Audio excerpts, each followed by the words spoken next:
ગુજરાતનો ખૂબ જ પ્રખ્યાત અને લોકપ્રિય તહેવાર આવી રહ્યો છે નવરાત્રિ.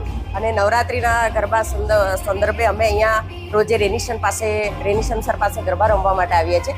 તો રેનિશન સરનું ગરબા શીખવાડવાનું એવું છે કે જેને ગરબા રમતા ના આવડતા હોય ને એને પણ ગરબા રમતા શીખવાડી જ દે. એટલી સારી રીતે ગરબા રમતા શીખવાડે છે.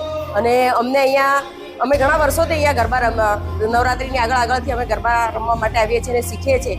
અને આ વખતે તેમને અમદાવાદી હુડો, સાત તાળી, સરકારી, માંડલી અને દોઢિયાના બધા વિવિધ સ્ટેપ્સ ઘણા બધા શીખવાડ્યા છે, જે રમીને અમને બહુ જ ખુશી થઈ છે. ને અત્યારે અમને આમ થનગાટ થઈ રહ્યો છે કે ક્યારે અમે મેદાનમાં જઈને ચણિયાચોળી પહેરીને રમીએ કે આવું તેવું અમને થઈ રહ્યું છે. એટલી બધી ખુશી પણ થઈ રહી છે કે બધા સ્ટેપ આવડી ગયા છે. અને અમે રોજ અહીં આવીને આનંદ પણ કરીએ છીએ અને સરનો ખૂબ ખૂબ આભાર વ્યક્ત કરીએ છીએ કે અમને અલગ અલગ સ્ટેપ અને એટલા બધા સરસ સ્ટેપ શીખવાડી અને અમારા સ્ટેપ પણ સુધારે છે અને અમને મજા પણ આવે છે.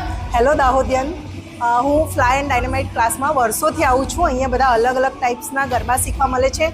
એમાં માંડલી, હુડો, દોડિયાના અલગ અલગ સ્ટેપ્સ. એન્ડ અમારું ગ્રુપ ડૉક્ટર્સનું છેલ્લા 7-8 વર્ષથી અમે અહીંયા જ બિફોર નવરાત્રિ આવીએ જ છીએ પ્રેક્ટિસ કરવા માટે. અહીંયા રેનિશન સર પાસે અમે અલગ અલગ બહુ જ જાતના સ્ટેપ શીખીએ છીએ.